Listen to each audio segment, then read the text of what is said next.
গীতাৰ অধ্যায় 18 শ্লোক নম্বৰ 62 ভগৱানে স্বয়ং কৈ আছে যে অৰ্জুন সেই পৰমেশ্বৰৰ শৰণলৈ যোৱা যাৰ কৃপাত পৰম শান্তি আৰু শাশ্বত স্থান অৰ্থাৎ সতলোক প্ৰাপ্ত হ'ব।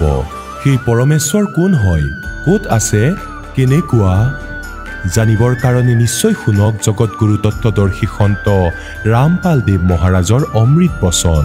সৰ্বপবিত্ৰ ধৰ্ম পবিত্ৰ শাস্ত্ৰৰ আধাৰত। और कह कबीर जिसने पा गया भेद मर्म का वो फिर गर्भवास नहीं आया। आप दिखाते हैं कि सुर नर मुनिजन 33 करोड़ी ये बंदे सभी निरंजन डोरी पीर पैगंबर कुतुब ओलिया सुर नर मुनिजन ज्ञानी इत्याकू तो रा ना पाया ये काल के बंधे प्राणी। এতিয়া দেখুৱাই আছো না ব্ৰহ্মাৰ জ্ঞান আছিলে বেদৰ বিষয়ে, না বিষ্ণুৰ আছিলে, আৰু শিৱটো এওঁলোকতকৈ সৰু আছিলে। এই শিৱৰো জ্ঞান নাছিলে। এয়া চাওক, সৰু মানে এজত সৰু, ডাঙৰ ব্ৰহ্মা হয়, মাজত বিষ্ণু আৰু সৰু ভাই তেওঁলোকৰ শিৱ হয়। আৰু এই বেদৰ জ্ঞান এওঁলোকে ব্ৰহ্মাৰ পৰাই প্ৰাপ্ত কৰিছে। এয়া হয় শ্ৰীমদ দেৱী ভাগৱত।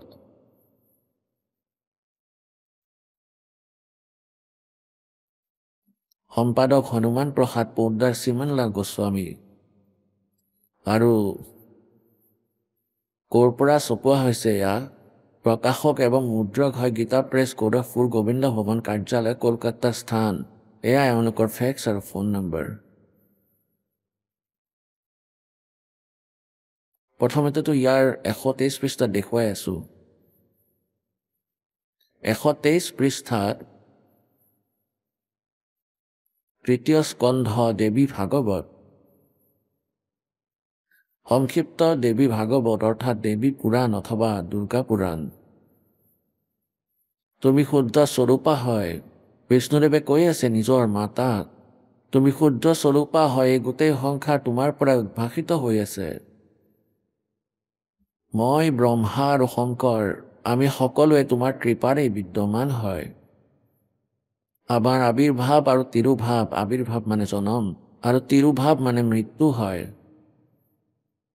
বিষ্ণুদেৱে স্বয়ং কৈ আছে যে আমি ব্ৰহ্মা বিষ্ণু আৰু শংকৰটো আমাৰতো জন্ম মৃত্যু হয়, আমি অবিনাশী নহওঁ। কেৱল তুমিয়েই নিত্য জগত জননী, প্ৰকৃতি আৰু সনাতনী দেৱী হয়, ভগৱান শংকৰে ক'লে। দেৱী যদি মহাভাগ বিষ্ণু তোমাৰ দ্বাৰাই প্ৰকট হৈছে, তেন্তে তেওঁৰ পিছত উৎপন্ন হোৱা ব্ৰহ্মাও তোমাৰেই বালক আছিলে। দুৰ্গা এওঁলোকৰ মাতৃ হয়। আকৌ মই তমগুণী লীলা কৰোতা শংকৰ তোমাৰ সন্তান নহয় নেকি? অৰ্থাৎ মোকো উৎপন্ন কৰোতা তুমিয়ে হয়। শিৱে সম্পূৰ্ণ সংসাৰৰ সৃষ্টি কৰাত তুমি বহুত চতুৰ। এই সংসাৰৰ সৃষ্টি স্থিতি আৰু সংহাৰত তোমাৰ গুণ সদায় সমৰ্থ। সেই তিনিও গুণেৰে সম্পন্ন আমি ব্ৰহ্মা বিষ্ণু আৰু শংকৰ নিয়ম অনুসাৰ কাৰ্যত তৎপৰ হৈ থাকে। এতিয়া পুণ্যাত্মাসকল এই অলপ প্ৰকৰণে আৰু কিমান কাম পাতল কৰি দিছে। ইয়াত 4 কনচেপ্ট ক্লিয়াৰ কৰি দিছে এই পবিত্ৰ পুৰাণে। নম্বৰ 1 যে ব্ৰহ্মা বিষ্ণু আৰু মহেশ এই তিনিওজন নাশবান হয়, আৰু দ্বিতীয়টো যে দুৰ্গা এই তিনিওজনৰ মাতৃ হয়, আৰু তৃতীয় ৰজগুণ ব্ৰহ্মা, সদগুণ বিষ্ণু আৰু তমগুণ শিৱদেৱ হয়। আৰু চতুৰ্থ এয়া কৰি দিলে যে এয়া কেৱল নিয়মিত কাৰ্যহে কৰিব পাৰে। এতিয়া চাব, নিয়মিত মানে যেনেকৈ যোনে কাম কৰিলে ইয়াত কোনো পৰিৱৰ্তন এওঁলোকে কৰিব নোৱাৰে, কিন্তু এই তিনিও লোকৰ কণ্ট্ৰলাৰ হয়, আৰু আমি ইয়াৰ অন্তৰ্গত। যাৰ যেনেকুৱা সংস্কাৰ তেওঁ এজ ইট ইজ ইয়াত ভুগিব লাগিব। তেওঁৰ ভোগ পাপৰ সম্পূৰ্ণ এজ ইট ইজ সম্পূৰ্ণ পাপ কৰি দিব, পুণ্য কৰিলে সম্পূৰ্ণ পুণ্য দিব। এতিয়া চাব প্ৰথম স্কন্ধ।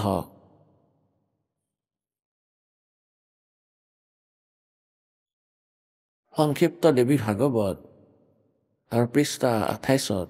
এতিয়া ইয়াৰ পৰা চাওঁ, নাৰদদেৱ আৰু ব্যাসদেৱৰ মাজত সংবাদ হৈছিলে। এতিয়া নাৰদদেৱক ব্যাসদেৱে সুধিলে এটা প্ৰশ্ন।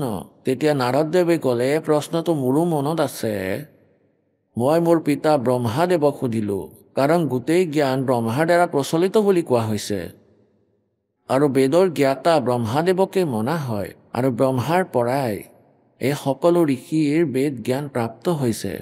এতিয়া চাব 28 পৃষ্ঠাত সংক্ষিপ্ত দেৱী ভাগৱত, নাৰদ আৰু ব্যাসদেৱৰ চৰ্চা গোষ্ঠী। নাৰদদেৱে ক'লে, মহাভাগ ব্যাসদেৱ, তুমি এই বিষয়ত যি সুধি আছা, ঠিক এই প্ৰশ্নই মোৰ পিতাদেৱে ভগৱান শ্ৰী হৰিক কৰিছিলে, অৰ্থাৎ বিষ্ণুদেৱক। এতিয়া নাৰদদেৱে কয়, দেৱাধিদেৱ ভগৱান জগতৰ স্বামী, দেৱতাসকলৰো দেৱতা বুলি কৈছে বিষ্ণুদেৱক, আৰু লক্ষ্মী তেওঁৰ সেৱাত উপস্থিত থাকে।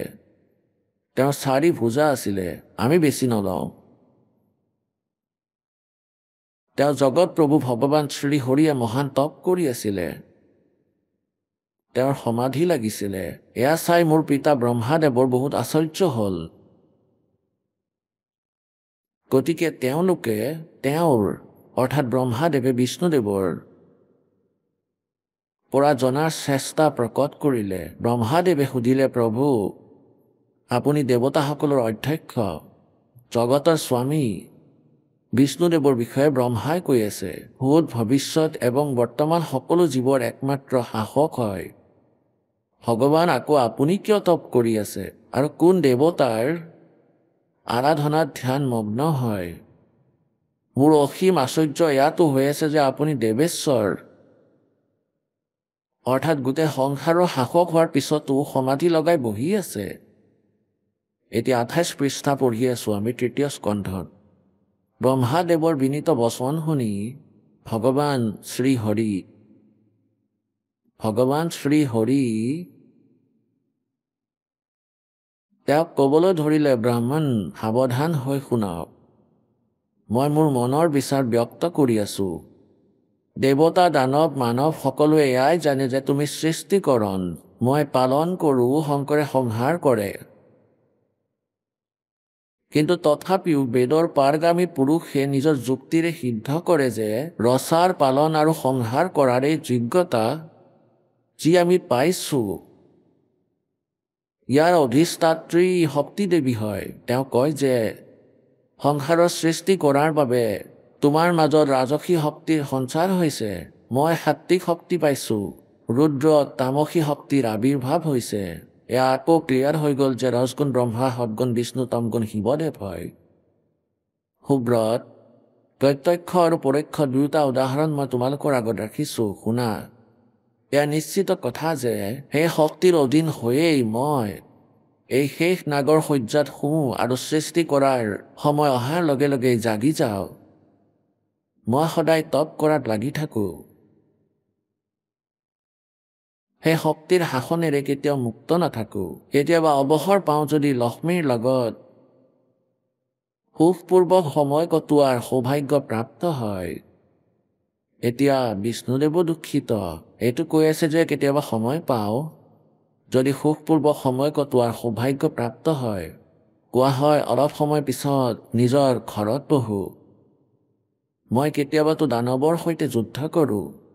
অখিল জগতক ভয় খোৱা দৈত্যসকলৰ বিকৰাল শৰীৰক শান্ত কৰাটো মোৰ পৰম কৰ্তব্য হৈ যায়। परमात्मा के तंदर सुखिया कोई ना देखा, जो देखा सो दुखिया हो। और सच कहूँ तो जग नहीं मानने, झूठ कही ना जाई हो। ये ब्रह्मा विष्णु महेश्वर दुखिया जिन ये राह चलाई है। এতিয়া পৰমাত্মাৰ এটা এটা বাণী আপোনালোকৰ এই সদগ্ৰন্থত স্পষ্ট হৈ গ'ল। শ্ৰী হৰিয়ে তেওঁক ক'বলৈ ধৰিলে, এয়া ইয়াত হৈ গ'ল, সিহঁতক শান্ত কৰা মোৰ পৰম কৰ্তব্য হৈ যায়। কয় যে মই আগতেও তপ কৰিছিলোঁ, মই সদায় তপ কৰাত ব্যস্ত থাকোঁ। সেই শক্তিৰ শাসনৰ পৰা মই কেতিয়াও মুক্ত হ'ব নোৱাৰোঁ, কাৰণ কণ্ট্ৰল ৰিম'ট তেওঁলোকৰ হাতত আছে সকলোৰে। আৰু কেতিয়াবা যদি সময় পাওঁ তেন্তে লক্ষীৰ লগত সময় কটোৱাৰ সৌভাগ্য প্ৰাপ্ত হয়। আৰু মইতো কেতিয়াবা দানৱৰ সৈতে যুদ্ধ কৰি থাকোঁ। অখিল জগতক ভয় খোৱা দৈত্যৰ বিকৰাল শৰীৰক শান্ত কৰা মোৰ পৰম কৰ্তব্য হৈ যায়।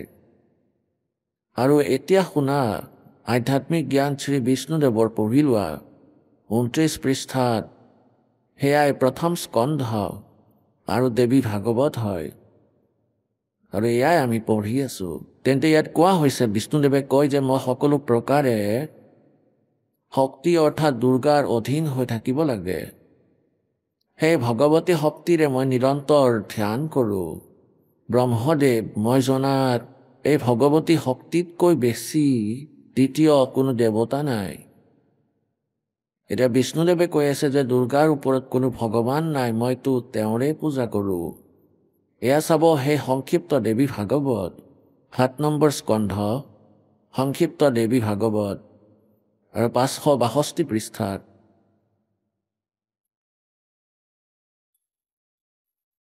দেৱীৰ দ্বাৰা হিমালয়ক জ্ঞান উপদেশ আৰু ব্ৰহ্মস্বৰূপৰ বৰ্ণন। শ্ৰীদেৱীয়ে ক'বলৈ ধৰিলে, পৰ্বতৰাজ, এতিয়া ইয়াত ব্ৰহ্ম প্ৰথমেতো নিজৰ বিষয়ে কৈ আছিলে, তেন্তে ইয়াত কোৱা হৈছে সেই ব্ৰহ্মৰ কি স্বৰূপ হয়। এয়া কোৱা হৈছে, যি প্ৰকাশ ৰূপ সকলোৰে অত্যন্ত সমীপত স্থিত, হৃদয় ৰূপ গুহাত স্থিত হোৱাৰ বাবে গুহাচৰ নামেৰে প্ৰসিদ্ধ হয়। মহান পদ অৰ্থাৎ পৰম যোগ্য। এতিয়া বেছি নপঢ়ো।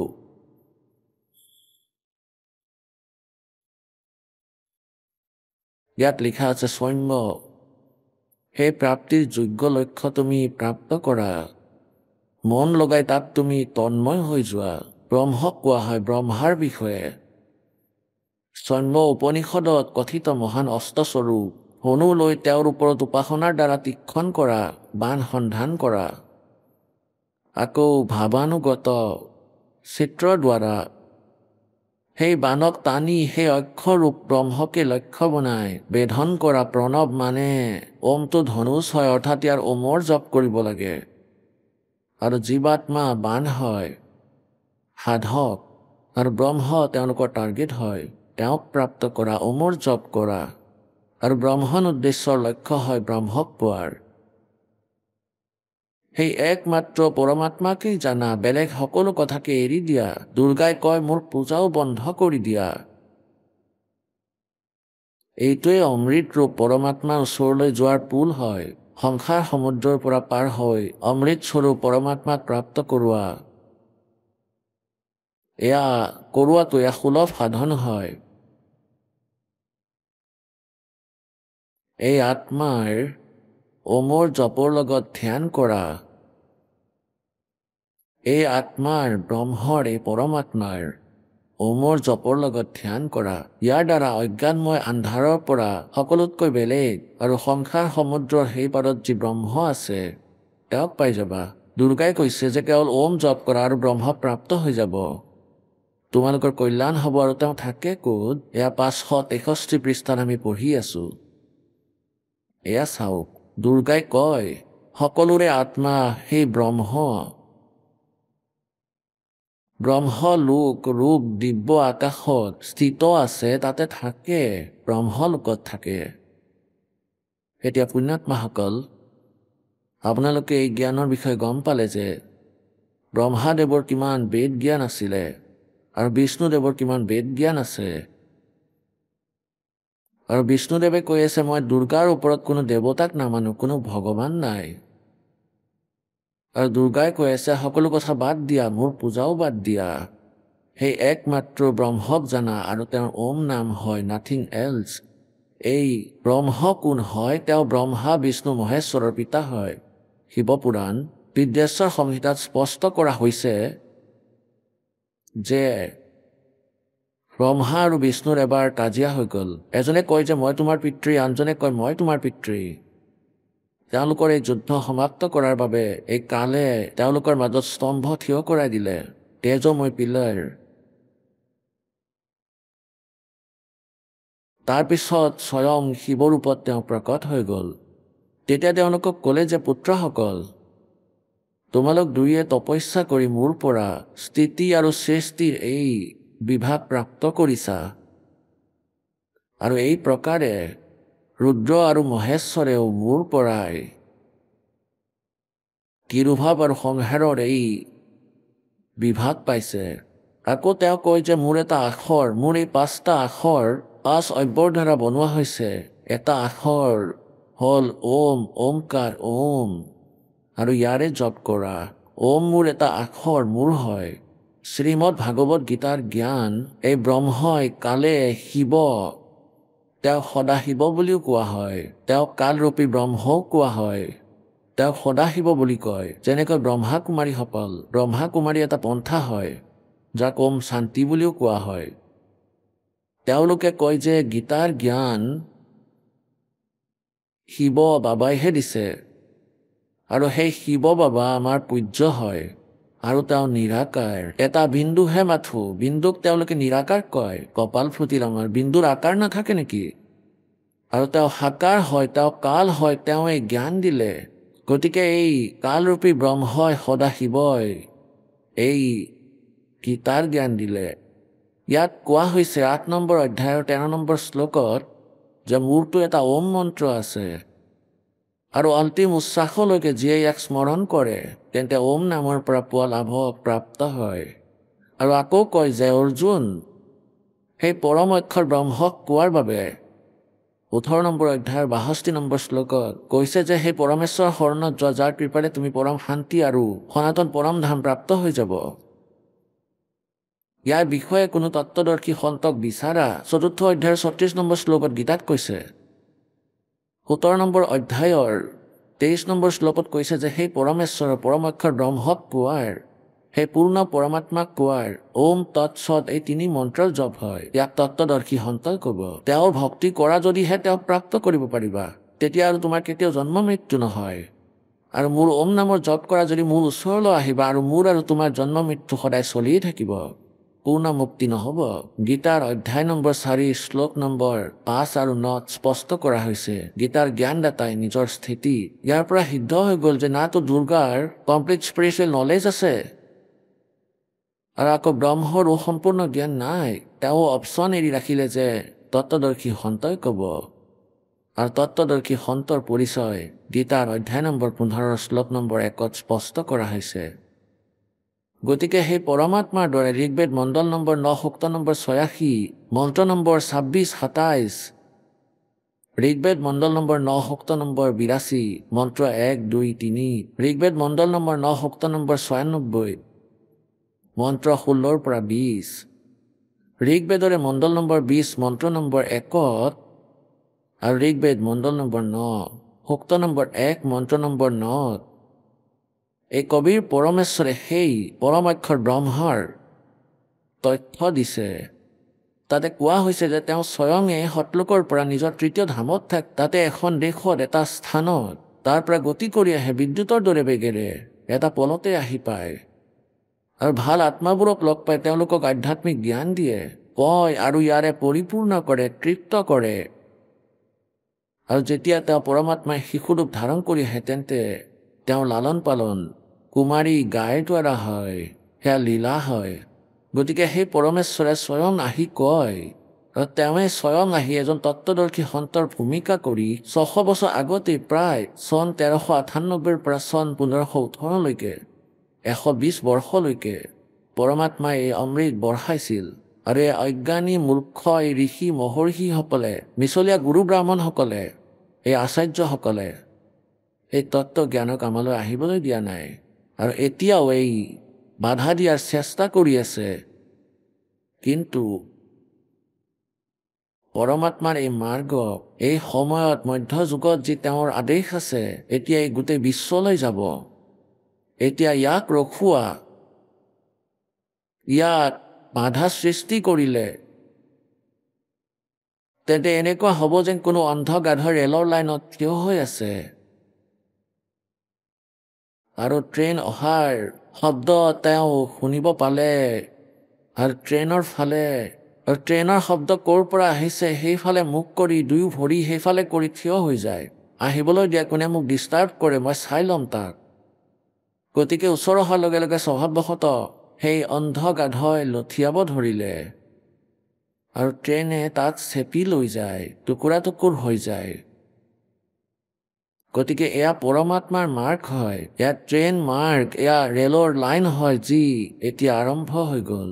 আৰু ইয়াত যোনে বাধা দিব তেওঁ অন্ধ গাধ হ'ব, নিজৰ শৰীৰ ভাঙিব ভগৱানৰ দ্বাৰা। যেনেকৈ হিৰণ্যকশিপু অন্ধ গাধ আছিলে, কংস অন্ধ গাধ আছিলে আৰু ৰাৱণো অন্ধ গাধ আছিলে। গতিকে পুণ্যাত্মাসকলে ইয়াত স্পষ্ট হ'ল যে ব্ৰহ্মা বিষ্ণু মহেশ্বৰ বেদ জ্ঞান নাছিলে। যদি বেদ জ্ঞান থাকিল হয় তেন্তে এয়া ক'লে হয় নেকি? বেদ জ্ঞান যদি থাকিলেও হয়, তথাপিও যজুৰ্বেদ অধ্যায় নম্বৰ 40 মন্ত্ৰ নম্বৰ 15 স্পষ্ট কৰিছে, ওম কৰ্তু সলৰ কেলবে সলৰ কৰ্তুম সলৰ। ওম নামৰ জপ কাম কৰি কৰি স্মৰণ কৰা, বিশেষ মনোভাৱেৰে স্মৰণ কৰা আৰু মনুষ্য জীৱনৰ প্ৰথম কৰ্তব্য বুলি জানি স্মৰণ কৰা। আৰু দুৰ্গাৰো কমপ্লিট জ্ঞান নাছিলে, তেওঁ কেৱল ব্ৰহ্মলৈকেহে সাধনাৰ বিষয়ে কয়। এতিয়া দুৰ্গাৰ জ্ঞান এনেকুৱা হয়, যেনেকৈ বেদত মহিমা পৰমাক্ষৰ ব্ৰহ্মৰ বুলি কৈছে, তেন্তে দুৰ্গা মহিমাটো এই 7 নম্বৰ স্কন্ধতটো মহিমাৰ কথা কোৱা হৈছে পৰমাক্ষৰ ব্ৰহ্মৰ, আৰু নাম জপ কৈছে ওমৰ, কাৰণ এই চাৰিও বেদত পৰমাত্মাৰ মহিমা সম্পূৰ্ণকৈ আছে। এই চাৰিওখন বেদত ৱে অফ ৱৰ্শ্বিপ কেৱল ব্ৰহ্মলৈকেহে আছে।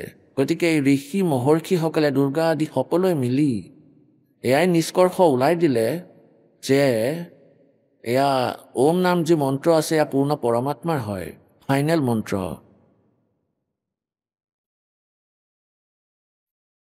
এতিয়া এই পৰমেশ্বৰে এই কালৰ দ্বাৰা আকৌ গীতাৰ জ্ঞান উচ্চাৰণ কৰিলে, শ্ৰীকৃষ্ণত প্ৰৱেশ কৰোৱাই। আকৌ এওঁ কিছু সত্য উলিয়ালে যে পূৰ্ণ পৰমাত্মাটো কোনো বেলেগ হয়। 15 নম্বৰ অধ্যায়ৰ 16 আৰু 17 নম্বৰ শ্লোকত তিনি ভগৱান বুলি কোৱা হৈছে। এজন ক্ষৰপুৰুষ পুৰুষ কোৱা বা প্ৰভু কোৱা, ৰাম কোৱা, আল্লাহ কোৱা, ব্ৰহ্ম কোৱা, ক্ষৰপুৰুষ অক্ষৰ পুৰুষ, এয়াতো 16ত কোৱা হৈছে। আৰু এই দুয়োজনক নাশবান বুলি কৈছে। এওঁলোকৰ প্ৰাণী, এওঁলোকৰ অন্তৰ্গত প্ৰাণীও নাশবান হয়, জীৱাত্মা অমৰ হয়। और 17 नंबर श्लोकत कैसे बता के उत्तम पुरुषत्व अन्य परमात्मा इति उदाहरते ये लोक त्रयम् अविश्य विवर्ति अवैश्वर। गीतार अध्याय नम्बर 8 श्लोक नम्बर 1 अर्जुने सुधिले जे किम तद ब्रह्म, हे भगवान आपुनि जे 7 नम्बर अध्याय 29 नम्बर श्लोकत तद ब्रह्মৰ কথা কোৱা হৈছে, हे तद ब्रह्म কোন? 8 নম্বৰ অধ্যায়ৰ তৃতীয় মন্ত্ৰত শ্লোকত কোৱা হৈছে যে তেওঁ পৰমাক্ষৰ ব্ৰহ্ম। 8 নম্বৰ অধ্যায়ৰ 5 আৰু 7 মন্ত্ৰত এই ব্ৰহ্মই নিজৰ স্থিতিৰ কথা কয়, যদি মোৰ পূজা কৰা তেন্তে মোক প্ৰাপ্ত কৰিবা। 8 নম্বৰ অধ্যায়ৰ 8, 9, 10 শ্লোকত কৈছে যে সেই সময়ত পৰমাক্ষৰ ব্ৰহ্মৰ যিয়ে পূজা কৰিব, যাৰ মন্ত্ৰ 17 নম্বৰ অধ্যায়ৰ 23 নম্বৰ শ্লোকত কৈছে। কিন্তু ওম তৎসৎ, ওমটো ব্ৰহ্মৰ, তৎসৎ এয়াতো সাংকেতিক হয়, দুয়োটা মন্ত্ৰ। এয়া তৎ পৰব্ৰহ্মৰ অক্ষৰ পুৰুষৰ আৰু সৎ এয়াও সাংকেতিক হয় পৰমাক্ষৰ ব্ৰহ্মৰ। গতিকে তিনি মন্ত্ৰৰ জপেৰে সেই মুক্তি প্ৰাপ্ত হয়, পৰমাক্ষৰ ব্ৰহ্ম প্ৰাপ্ত হয়। নিজৰ সাধনা 8 নম্বৰ অধ্যায়ৰ 13 নম্বৰ শ্লোকত ক্লিয়াৰ কৰি দিয়া হৈছে।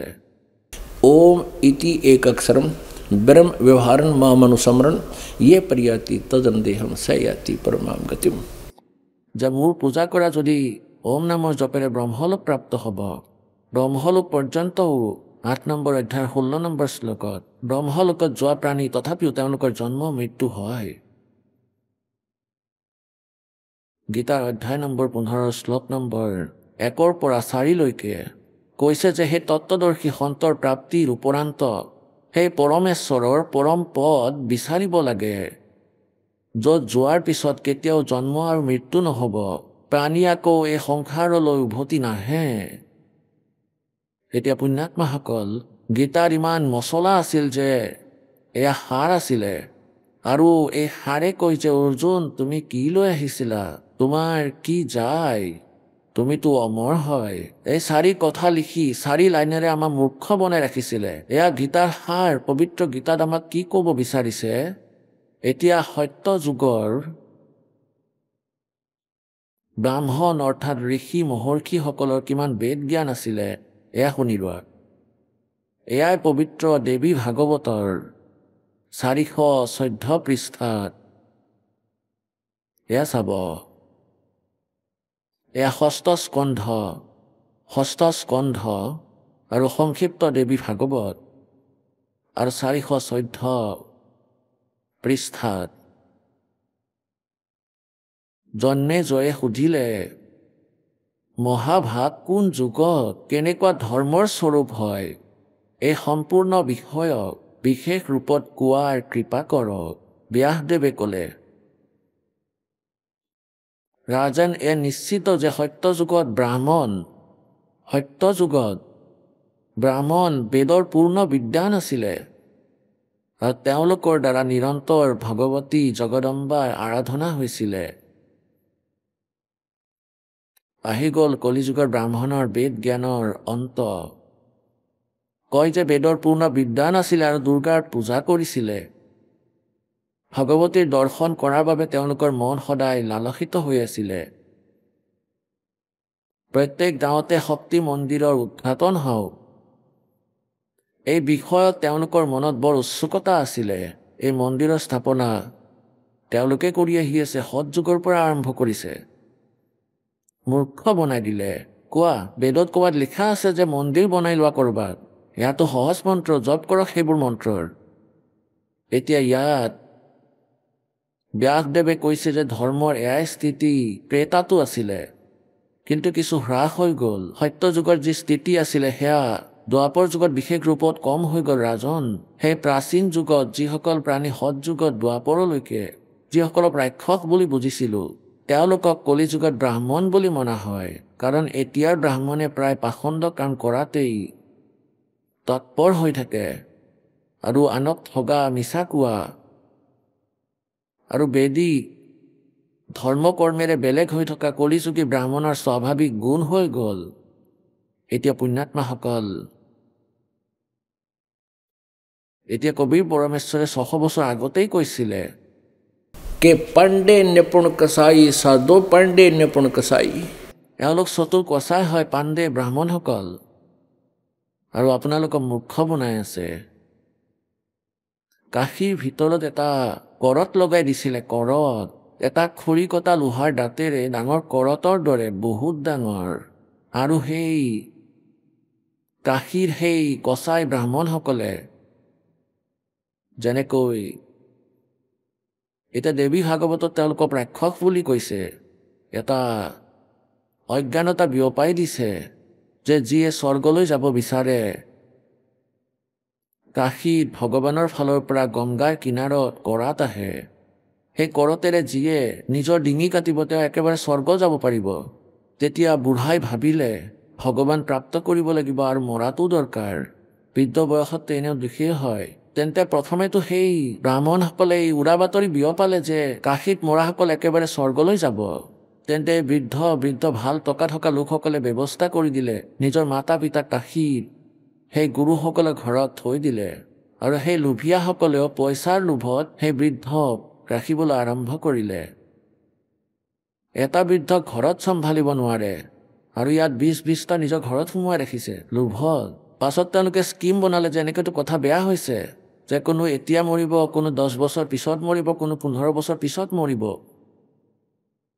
তেওঁলোকে আকৌ স্কিম বনালে যে এনেকুৱা এখন মিটিং কৰিলে, সূচনা কৰি দিলে যে ভগৱানৰ ফালৰ পৰা আদেশ আহিছে, আৰু তাতে গংগাৰ পাৰত নিজেই অদৃশ্য কৰত আহে। এওঁলোকে এনেকুৱা ভালকে চিষ্টেম বনাই ৰাখিছে, আৰ্চ বনাই, আৰু ইয়াৰ মাজত ঠাই এৰি দিলে আৰু তাত আৰা লগাই দিলে, আৰু ইয়াৰ হেণ্ডেলৰ ৰছীৰে কণ্ট্ৰল দূৰ কৰি দিলে, আণ্ডাৰগ্ৰাউণ্ডলৈ লৈ গ'ল। আৰু তাৰ পৰা ক'লে যে যিসকল সোনকালে যাব বিচাৰিছে স্বৰ্গত, আৰা আহে, ইয়াৰ বাবে বেলেগ ফিজ ৰাখিলে।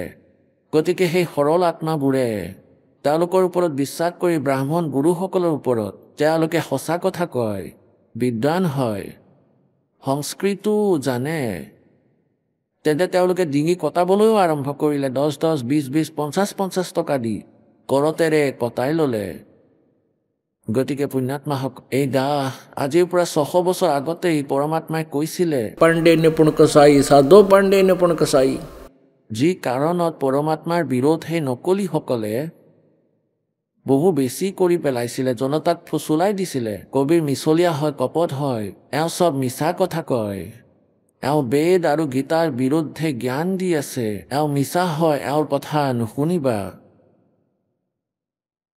গতিকে পুণ্যাত্মাসকল পৰমাত্মাই কৈছিলে যে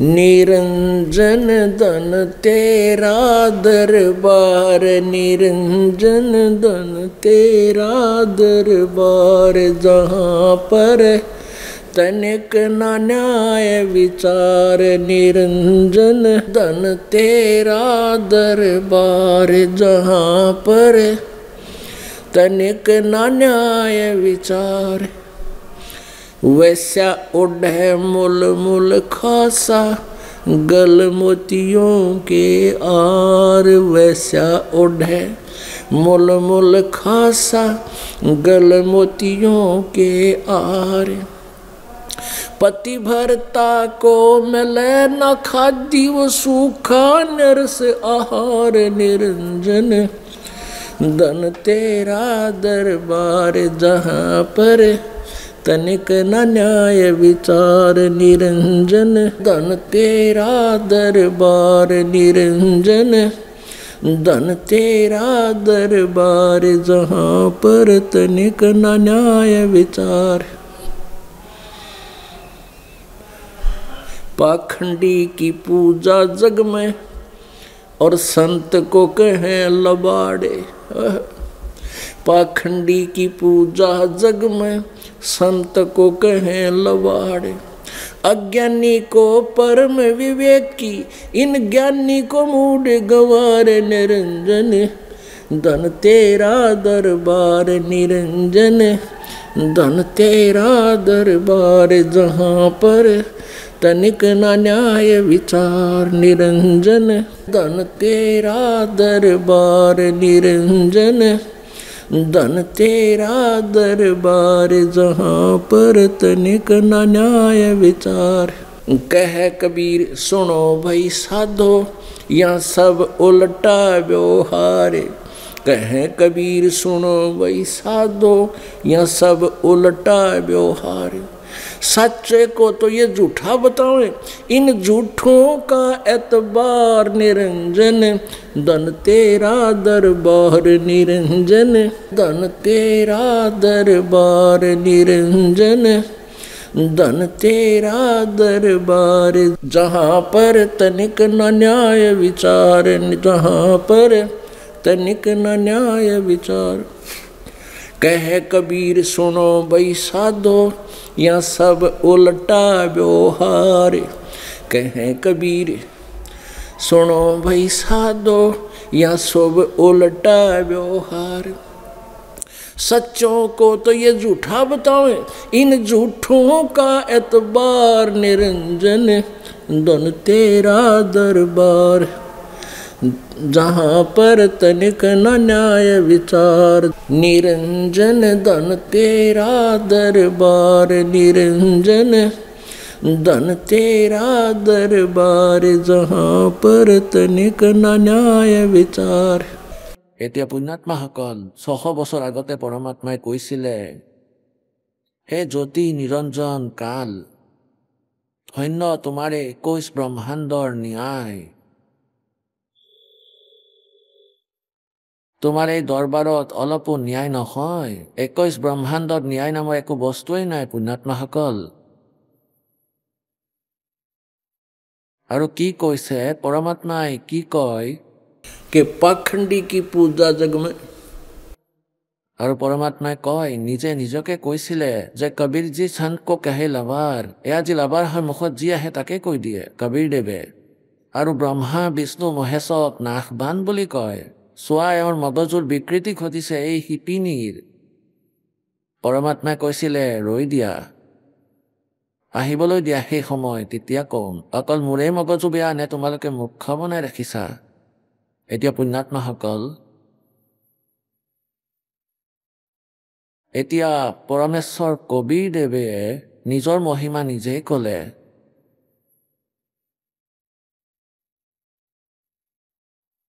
কি কৈছিলে যে मोती मुक्ता दर्शत नाही ये जग है सब अंदरे दिखत के तो नैन चश्म इड़क फेरा मोतिया बंदरे। अब परमात्मा की वाणी है, गुरु बिन काहू न पाया ज्ञाना और जो थोथा बुसे छड़े किसाना। পৰমেশ্বৰ কবীৰদেৱে কয় चारों युग में संत पुकारे और कूक कहा हम हेल रे हीरे माणक मोती बरसे ये जग चुगता ढेल रे। পৰমাত্মাই কৈছিলে চাৰিওটা যুগতে মই আহিছিলোঁ আৰু সেই ভাল আত্মাৰ দৃঢ় ভক্তক শ্ৰেষ্ঠ পুৰুষক মই লগ কৰিছিলোঁ। তেওঁলোকক তত্ত্ব জ্ঞানেৰে তৃপ্ত কৰাইছিলোঁ, সস্খণ্ড দেখুৱাইছিলোঁ, আকৌ উভতাই আনিছিলোঁ। আৰু তেওঁলোকেও চিঞৰি চিঞৰি মাত লগাই লগাই মোৰ এই তত্ত্বজ্ঞানক প্ৰচাৰ কৰিলে আৰু ময়ো নিজে নিজেই আহি। এতিয়া পুণ্যাত্মাসকল, বেদে কয় সেই পৰমাত্মা নিজৰ তত্ত্বজ্ঞানক, আধ্যাত্মিক তত্ত্বজ্ঞানক নিজৰ মহিমাত স্বয়ং আহি সঠিককৈ কয় আৰু তেওঁ যিকোনো ঠাইতে থিয় হৈ ডাঙৰ মাতেৰে লোকোক্তিৰ মাধ্যমেৰে, কবিতাৰ মাধ্যমেৰে, দোহা আৰু শ্লোকৰ মাধ্যমেৰে নিজৰ কবিৰ বাণীৰ দ্বাৰা সেই তত্ত্বজ্ঞানক উচ্চাৰিত কৰে, ইয়াৰ উচ্চাৰণ কৰে, প্ৰচাৰ কৰে উচ্চ স্বৰত চিঞৰি চিঞৰি। ঋগ্বেদ মণ্ডল নম্বৰ 9 সূক্ত নম্বৰ 96 মন্ত্ৰ নম্বৰ 16 পৰা 20লৈকে এই কনচেপ্ট ক্লিয়াৰ আছে যে যিটো কাৰণত তেওঁ কবিতাৰ মাধ্যমেৰে নিজৰ জ্ঞানক প্ৰচাৰ কৰে, সেইকাৰণে তেওঁক প্ৰসিদ্ধ কবিৰ উপাধিও দিয়া হয়। প্ৰসিদ্ধ কবিসকলৰ মাজতো এজন হয়, কিন্তু তেওঁ হয় অমৰ পুৰুষ। কাৰণ অন্য কবি যেনেকৈ তুলসীদাসদেৱ আৰু অন্য কবিসকল আৰু তেওঁলোকতকৈ কবিৰ পৰমেশ্বৰৰ বাণীততো দিন ৰাতি পাৰ্থক্য আছে। আৰু তেওঁৰতো ব্যৱহাৰিক আৰু সৰু সৰু জ্ঞানযুক্ত বাণী আছে আৰু পৰমাত্মাৰ পৰমেশ্বৰ সম্বন্ধীয় আধ্যাত্মিক জ্ঞানেৰে পৰিপূৰ্ণ বাণী আছে, যি নিজৰ সামাজিক জীৱনতো কাৰ্যকাৰী হয়। গতিকে তাত লিখা আছে যে তেওঁ পৰমাত্মা কবীৰদেৱ হয়। নিজৰ কবিৰ বাণীৰ মাধ্যমেৰে, লোকোক্তিৰ মাধ্যমেৰে, কবিতাৰ মাধ্যমেৰে নিজৰ জ্ঞানক উচ্চ স্বৰেৰে মাতেৰে উচ্চাৰণ কৰে, কৈ কৈ শুনায়। আৰু স্বয়ং পৰমাত্মাই কয় চাৰোं युग में संत पुकारे और कूक कहा हम हेल रे हीरे माणक मोती बरसे ये जग चुगता ढेल रे। পৰমাত্মাই কৈছে যে চাৰিও যুগত মোৰ সন্তই চিঞৰিছে আৰু চাৰি যুগত ময়ো চিঞৰিছোঁ, আতাহ পাৰি উচ্চ স্বৰে ৰৈ ৰৈ মাতিছিলোঁ। উচ্চ স্বৰত কথা পতা, আতাহ পৰা। चारों युग में संत पुकारे कूक कहा हम हेल रे हीरे माणक मोती बरसे ये जग चुगता ढेल रे। এতিয়া এই তত্ত্ব জ্ঞান ৰূপী যথাৰ্থ শক্তি বিধি ৰূপী এই হীৰা আৰু মতি আমি সিঁচৰিত কৰি থৈছোঁ।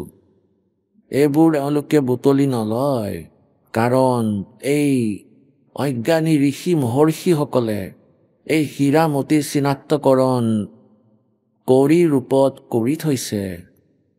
গতিকে এওঁলোকে জাবৰ জোথৰ শিল পাথৰ একত্ৰিত কৰি আছে। আন উপাসনা ৰূপী যিবোৰ পূজা আপোনালোকে কৰে, আন উপাসনা কৰে, ব্ৰহ্ম পৰব্ৰহ্ম, ব্ৰহ্মা বিষ্ণু মহেশ দুৰ্গা আদি দেৱ দেৱীৰ যি পূজা তোমালোকে কৰা, এইবোৰতো শিল গোটোৱা, পাথৰ গোটোৱা কাম। এতিয়া যেনেকৈ এই এটা মন্ত্ৰ আছে যি আপোনালোকক দিয়া হয়, প্ৰথম মন্ত্ৰত শ্ৰীয়ম মন্ত্ৰ, এয়া দুৰ্গাৰ মন্ত্ৰ।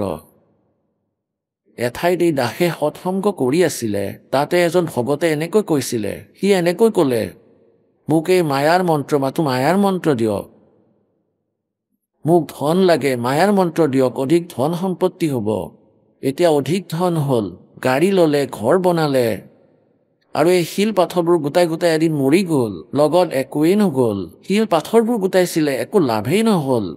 चारों युग में संत पुकारे, कूक कहा हम हेल रे, हीरे माणक मोती वर्ष ये जग चुगता ढेल रे। এতিয়া পৰমাত্মাই কয়, मन माणक लहर समंदरे, मोर जीवा नग सीप न सायर, वो निर्मल आनंद कंदरे। मन माणक लहर समंदरे, मोर जीवा नग सीप न सायर, वो निर्मल आनंद कंदरे। मोती मुक्ता दर्शत नाही, ये जग है सब अंदरे। मोती मुक्ता दर्शत नाही, ये जग है सब अंदरे। दिखत के तो नैन चसम इनका, फेरा मोतिया बंदरे। ओए होए। এতিয়া পৰমাত্মাই কৈছিলে যে যিসকলক তুমি বিদ্বান বুলি ভাবা, এওঁলোকৰ চকুত ছানি পৰি আছে। যেতিয়া কাৰোবাৰ চকুত ছানি ধৰে, তেওঁৰ চকু দেখাত একেবাৰে স্বচ্ছ যেন লাগে, স্বচ্ছ, ন' ডিফেক্ট, কিন্তু তেওঁলোকে একো দেখাই নাপায়, একেবাৰে অন্ধ হয় তেওঁ। গতিকে কোৱা হৈছে, যিসকলক তোমালোকে বিদ্বান আৰু সংস্কৃত ভাষা জানোতাসকলক বিদ্বান বুলি ভাবিছা, এওঁলোক বিদ্বান নহয়, এওঁলোকৰ চকুতটো ছানি ধৰি আছে।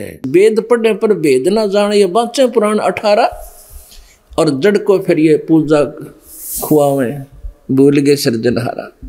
এতিয়া বেদ পঢ়ে কিন্তু ভেদ নাজানে, আৰু দুৰ্গাৰ মন্দিৰ বনায়। সত্যযুগৰ ব্ৰাহ্মণে ঋষি মহৰ্ষিক বেদ জ্ঞানৰ পূৰ্ণ বিদ্বান বুলি কৈছিলে, তেওঁলোক বিদ্বান নাছিলে। এতিয়া পৰমাত্মাই কি ক'বলৈ বিচাৰিছে? मोती मुक्ता दर्शत नाही, ये जग है सब अंदरे। ব্ৰহ্মা বিষ্ণু মহেশলৈকে সকলো অন্ধ, বেদ জ্ঞানহীন, আৰু এই ব্ৰাহ্মণ ঋষি মহৰ্ষি সকলো বেদ জ্ঞানহীন। और वेद पढ़ने पर वेद ना जाने, बाँचे पुराण 18, और पत्थर का आगे भोग लगावे, भूल रहे सृजनहारा। চাওক এওঁলোকৰ বিবেচনা কলৈকে গৈ আছে। मोती मुक्ता दर्शत नाही, यो जग है सब अंदरे। दिखत के तो नैन चसम इनका, फेरा मोतिया बंदरे। এওঁলোকৰ এই জ্ঞানৰ চকু নাছিল। সংস্কৃত ভাষা জনাৰ কাৰণে আমি বিদ্বান বুলি ভাবিছিলোঁ, কিন্তু এওঁলোক একেবাৰে বিদ্বান নাছিল। যজুৰ্বেদ অধ্যায় নম্বৰ 40 শ্লোক নম্বৰ 10 পৰা 13লৈকে একেবাৰে কনচেপ্ট ক্লিয়াৰ কৰা আছে যে যাৰ অক্ষৰ জ্ঞান হৈ গ'ল তাক বিদ্বান বুলি মানিছে, আৰু যাৰ অক্ষৰ জ্ঞান নাছিল তাক অবিদ্বান বুলি কৈছিলে। বিদ্বান আৰু অবিদ্বানৰ পৰিভাষাও তত্ত্বদৰ্শী সন্তইহে ক'ব। তেওঁৰ পৰা শুনা, এই পৰমাত্মা কবীৰদেৱ বিদ্বান আছিল। नर नारायण देहे पाके, जय कट्या न जमका फंदरे। এই মনুষ্য নৰ নাৰায়ণ ভগৱানৰ দৰে শৰীৰ প্ৰাপ্ত কৰি কোৱা, সকলোৱে কয় নৰ নাৰায়ণ দেহী হয়, এয়া ভগৱানৰ দৰে শৰীৰ মনুষ্যৰ, তেনেহ'লে ভগৱান নিৰাকাৰ কেনেকৈ হ'ল? नर नारायण देही पाके, जय कट्या न जमका फंदरे। रतन अमोली दर्शत। আহক আমি এতিয়া সেই শ্ৰদ্ধালুসকলৰ অনুভৱবোৰ জানো, যিসকলে জগতগুৰু তত্ত্বদৰ্শী সন্ত ৰামপাল দেৱ মহাৰাজৰ পৰা দীক্ষা প্ৰাপ্ত কৰিছে, তথা তেওঁৱেই কোৱা ভক্তি মাৰ্গ এওঁলোকে অৱলম্বন কৰি আছে। নমস্কাৰ। নমস্কাৰ ছাৰ। কি নাম আপোনাৰ? গোলাবৰাও পাটিল। ছাৰ ক'ৰ পৰা আহিছে আপুনি? মালেৰ তহচিল, ডিষ্ট্ৰিক্ট জিলগাঁও, মহাৰাষ্ট্ৰৰ পৰা আহিছোঁ। ছাৰ, সন্ত ৰামপালদেৱ মহাৰাজৰ পৰা নাম দীক্ষা লোৱাৰ আগত আপুনি কি ভক্তি সাধনা কৰিছিল? সন্ত ৰামপালদেৱ মহাৰাজৰ শৰণলৈ অহাৰ আগতে আমাৰ ঘৰত যি ৰীতি নীতি আছিলে পুৰণি সেয়াই কৰিছিলোঁ, যেনে ধৰক গণেশ পূজা, ইয়াৰ পিছত যি মানে দেৱী দেৱতাৰ পূজা, ব্ৰত ৰখা, মানে ঘৰত বহুত ভক্তি কৰিছিলোঁ। খণ্ডেৰাওৰ পূজা কৰিছিলোঁ। খণ্ডেৰাও পূজাত প্ৰতি বছৰে ছাগলী মাৰিছিলোঁ। তেওঁ আমাৰ এগৰাকী দেৱী গাঁৱৰ, সেই দেৱীৰ বাবে আমি ছাগলী মাৰিব লাগিছিলে। মানে এনেকুৱা ধৰণৰ পৰম্পৰাৰ ভক্তি কৰিছিলোঁ। এই ভক্তি কৰি কৰি আমাৰ ঘৰত সুখ শান্তি নামৰ বস্তু নোহোৱা হ'ল। আমাৰ ঘৰৰ 5জন সদস্য ঢুকাই গ'ল। ছাৰ হিন্দু ধৰ্মৰ পাৰম্পৰিক পূজা আপুনি কৰিয়েই আছিলে, তেন্তে সন্ত ৰামপালদেৱ মহাৰাজৰ পৰা নাম দীক্ষা লোৱাৰ প্ৰয়োজন আপোনাৰ কিয় হ'ল? ছাৰ মানে কথাটো এনেকুৱা যে আমি ইমান ভক্তি কৰিছিলোঁ, মোৰ মা মোৰ পত্নীয়ে ইমান ভক্তি কৰিছিলে। মোৰ মায়ে 7 দিনৰ ভিতৰত 6 দিনটো ব্ৰতেই ৰাখিছিল, গতিকে আমিও তেওঁৰ পিছে পিছে সেইবোৰ কৰিছিলোঁ, কিন্তু কোনো শান্তি নাই, একো নাই। ইয়াৰ বাহিৰে আমাৰ ঘৰত কিবা নহয় কিবা বাধা আহিছিল। এনেকুৱা বাধা আহিছিল যে মোৰ সৰু ভাইটি 4 বছৰতে ঢুকাই থাকিল। তাৰপিছত মোৰ সৰু ভনী 8 বছৰত তাইও মৰিল। ইয়াৰে পিছত মোৰ আৰু ডাঙৰ ভনী এজনীও আছিল, তাই 50 বছৰ বয়সত তাইও ঢুকাল। যিমানেই আমি আগুৱাই গ'লোঁ, মই লাহে লাহে ডাঙৰ হ'লোঁ। তেতিয়া মই আৰ্মি জইন কৰিলোঁ। আৰ্মিলৈ যোৱাৰ পিছত মোৰ দেউতাৰ আকৌ কেঞ্চাৰ হ'ল, কেঞ্চাৰত ঢুকাই থাকিল তেওঁ। গতিকে মই ভাবিলোঁ যে আমি ইমান ভক্তি কৰাৰ পাছতো আমাৰ ইমান কষ্ট কিয় হৈ আছে? এজন এজনকৈ সদস্য আমাৰ ঘৰৰ পৰা গৈ আছে। তাৰপিছত মই মোৰ মাক ক'লোঁ যে আপুনি যি এই ভক্তি কৰি আছে এয়া শুদ্ধ নহয়। আমি ইমান ভক্তি কৰি আছোঁ, তাৰপিছতো আমাৰ ইমান কষ্ট হৈ আছে, গতিকে আমি সেই ভক্তি কৰি কি লাভ? তাৰপিছত ছাৰ মই লাহে লাহে একো নমনা হ'লোঁ। মই নাস্তিক হ'বলৈ ধৰিলোঁ। মই নাস্তিক হ'লোঁ। মই কাকো নমনা হ'লোঁ। যে কোনোবা ভগৱান আছে, মন্দিৰত কি আছে, মই চিধা কৈ দিলোঁ যে মন্দিৰত কেৱল পাথৰ থাকে, একো নিদিয়ে সেয়াই। মই সকলোকে এনেদৰে ক'বলৈ ধৰিলোঁ। ঘৰৰ মানুহে ভাবিলে যে মই পাগলেই হ'লোঁ, ই যি টি কথা ক'বলৈ ধৰিছে।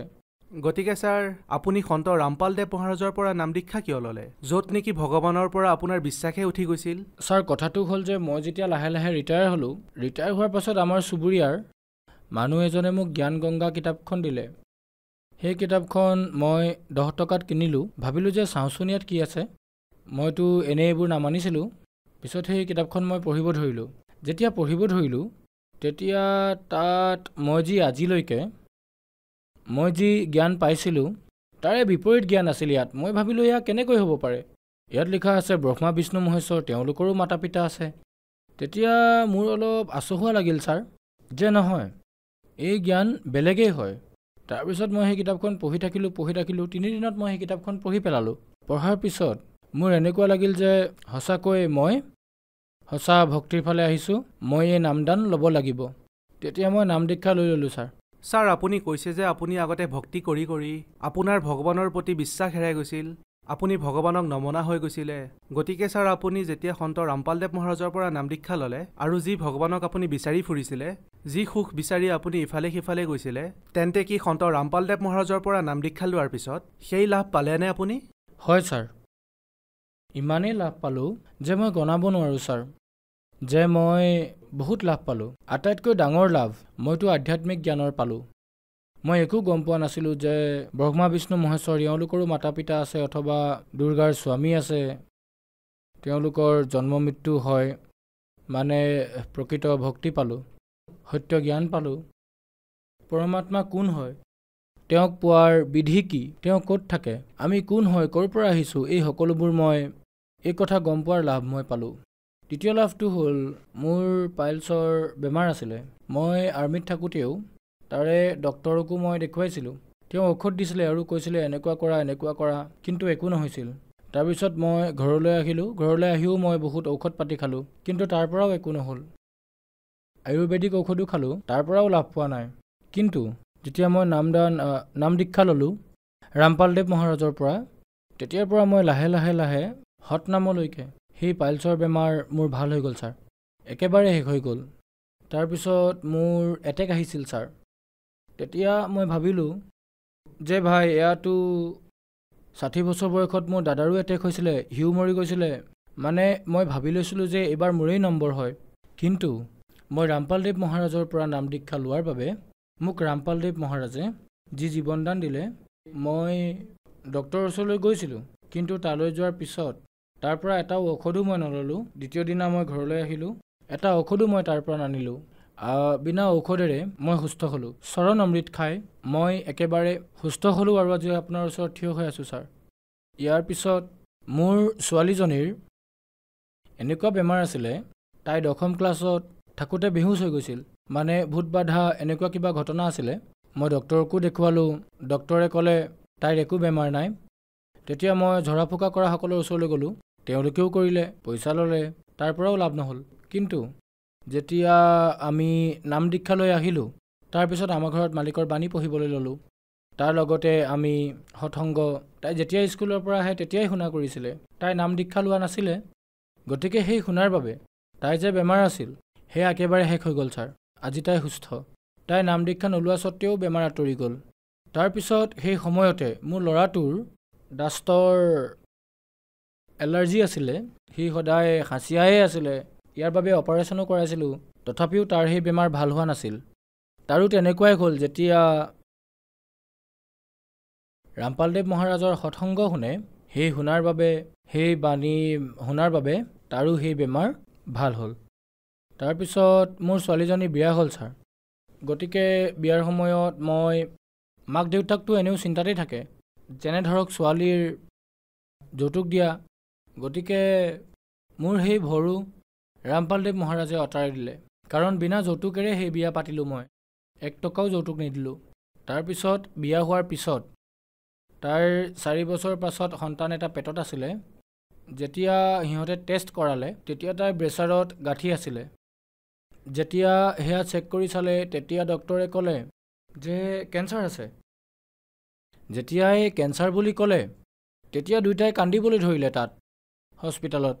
তেতিয়া মোলৈ ফোন আহিলে ছোৱালীজনীৰ যে দেউতা এনেকুৱা কথা হ'ল, মোকতো কেঞ্চাৰ হোৱা বুলি কৈ দিলে। মানে 2 মাহৰ পিছত মোৰ ডেলিভাৰী হ'ব, মোৰ পেটত সন্তান আছে, কি কৰোঁ? মই ক'লোঁ তুমি একোৱেই নকৰিবা, তুমি চিধা ৰামপালদেৱ মহাৰাজৰ পৰা নাম দীক্ষা লৈ লোৱা দুয়োটাই, মালিকে সকলো ঠিক কৰি দিব। তেতিয়া দুয়োজনেই নাম দীক্ষা ল'লে, অনলাইন নাম দীক্ষা দিছিলে। তেতিয়া ডক্টৰে, তেওঁলোকৰ মাজত এনেকুৱা হ'ল যে ডক্টৰে ঠিক কৰিব। তেতিয়া মই ক'লোঁ যে যি কৰিব বিচাৰিছা তেনেকুৱাই কৰা, কিন্তু তুমি একো কৰিব নোৱাৰা। এতিয়া পৰমাত্মাইহে কৰিব পাৰিব, সন্ত ৰামপালদেৱেহে কৰিব পাৰিব যি কৰিব। তাৰপিছত যেতিয়া ডক্টৰক দেখুৱালে, ডক্টৰে ক'লে যে তাইৰ 8 মাহতে বাচ্চাটো চিজাৰিং কৰি বাহিৰলৈ উলিয়াব লাগিব। তাৰপিছত 8, 9, 12টা কেমো তাইক দিব লাগিব। যেতিয়া ডেলিভাৰী হৈ যাব তাৰপিছত 4টা কেমো আকৌ দিব লাগিব, মানে ইনজেকশ্যন। সেই ইনজেকশ্যন ইমান ভয়ানক আছিল, বহুত জ্বলা পোৰা কৰে। তাৰপিছত যেতিয়া তাইক প্ৰথমটো কেমো ইনজেকশ্যন দিলে তাইৰ একোৱেই নহ'ল। তাৰপিছত মই ক'লোঁ যে শুনা, নাম দীক্ষা লৈছা যিহেতু নাম স্মৰণ কৰা, তোমাৰ একো নহয়, তুমি চিন্তা নকৰিবা। তাৰপিছত তাইক 12টা কেমো দিয়া হ'ল। মানে ধৰি লওক আজি এটা কেমো দিলে, তাৰে 4 দিনৰ ভিতৰত চেক কৰে বাচ্চাটোৰ কি খবৰ, যে ভালে আছেনে নাই। তেতিয়া বাচ্চাটো একেবাৰে সুস্থই হৈ আছিলে। তাৰপিছত তেওঁলোকে 8 মাহৰ কথা কৈছিলে, 8 মাহটো এতিয়া হৈ গ'ল, বাচ্চাটো চিজাৰিং কৰি বাহিৰলৈ উলিয়াব লাগিব। মই ক'লোঁ নালাগে, এতিয়া সেয়া চাওক, এই বাচ্চা ৰামপালদেৱ মহাৰাজৰ আদেশতহে বাহিৰলৈ আহিব, নহ'লে বাহিৰলৈ নাহে। যেতিয়া 8 মাহ হৈ গ'ল তেতিয়া ক'বলৈ ধৰিলে যে সোনকালে কৰক। মই ক'লোঁ নালাগে। ছোৱালীজনীক ক'লোঁ ধৈৰ্য ধৰা। আকৌ 9 মাহত সেই বাচ্চা বিনা চিজাৰিঙেৰে নৰ্মেল ডেলিভাৰী হ'ল। নৰ্মেল ডেলিভাৰীত বাচ্চা একেবাৰে সুস্থ। বাচ্চাটো 3 কিলোৰ আছিলে বাচ্চাটো। আজি সেই বাচ্চাটোও সুস্থ আৰু মোৰ ছোৱালীজনীও একেবাৰে সুস্থ। তাইৰ চুলিও নহৰিলে, একো নহ'ল। আৰু যি কেমো দিয়া হৈছিলে তাই সেই কেমোও লৈছিলে, সকলো ল'লে। আজি তাই একেবাৰে সুস্থ। তাৰপিছত যেতিয়া সিহঁতে ক'লে যে ডক্টৰৰ ওচৰলৈ এবাৰ যাব লাগিব, তেতিয়া মই ক'লোঁ যে ঠিক আছে, তোমালোকৰ যি ইচ্ছা, তোমালোকে ডক্টৰক দেখুওৱা, কিন্তু আজিৰ পৰা যিবোৰ হ'ব, যিবোৰ কৰিব, সন্ত ৰামপালদেৱ মহাৰাজেহে কৰিব। আমাৰ পূৰ্ণ বিশ্বাস আছে, তোমালোকৰ বিশ্বাস থাকক বা নাথাকক, তোমালোকে যাব পাৰা, ডক্টৰৰ ওচৰলৈ যাব পাৰা।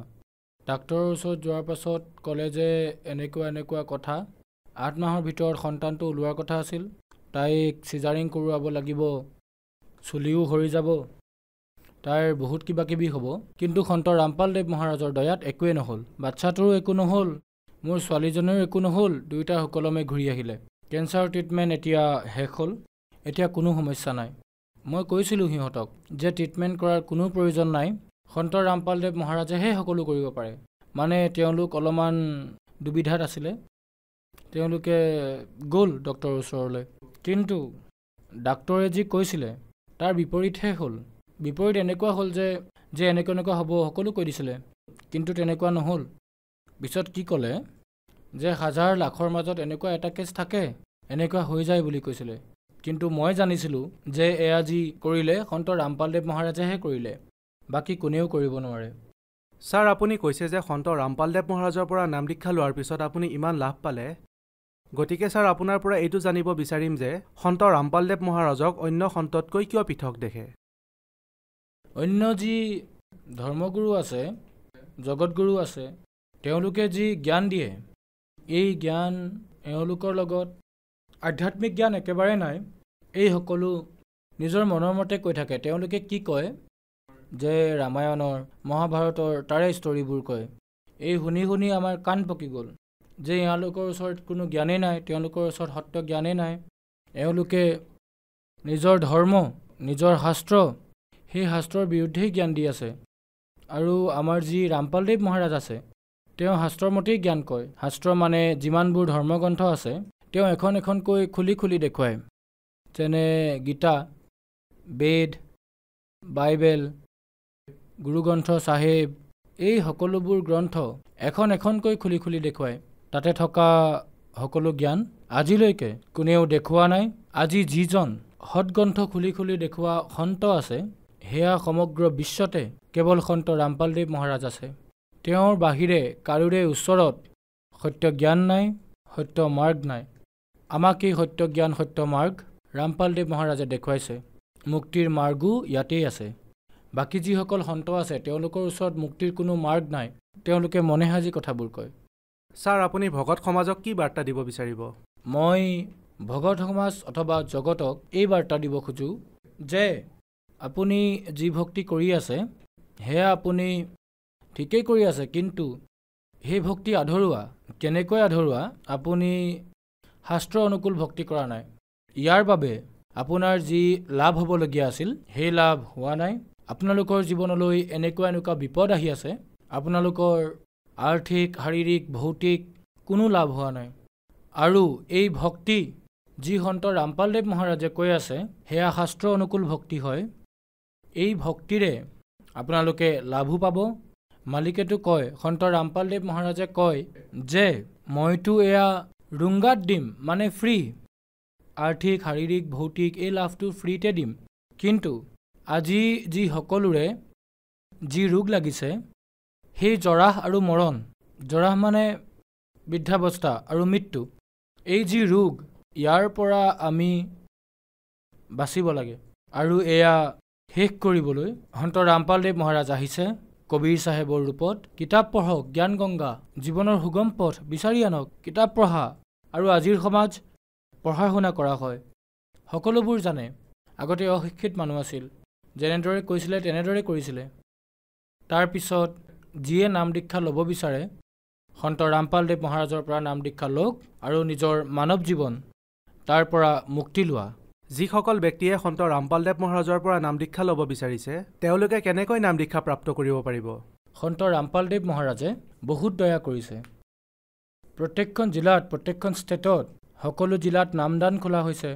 আজি সমগ্ৰ বিশ্বত সন্ত ৰামপালদেৱ মহাৰাজে নামদান কেন্দ্ৰ খুলি ৰাখিছে। বহুত চেনেলত সন্ত ৰামপালদেৱ মহাৰাজৰ সৎসংগ আহে। তাতে হালধীয়া শাৰী এটা আহে, তাতে নম্বৰ দিয়া হয়। সেই নম্বৰত যদি আপুনি ফোন কৰে, তেতিয়া তেওঁলোকে আপোনাক ক'ব, য'তেই আপুনি নাথাকক কিয়, তাতে থকা নামদান কেন্দ্ৰ, ওচৰৰ কেন্দ্ৰৰ নম্বৰ দিয়া হ'ব। তালৈ আপুনি গৈ আপুনি নামদান ল'ব পাৰে আৰু নিজৰ জীৱনৰ কল্যাণ কৰাব পাৰে। বহুত বহুত ধন্যবাদ। সৎ চাহেব।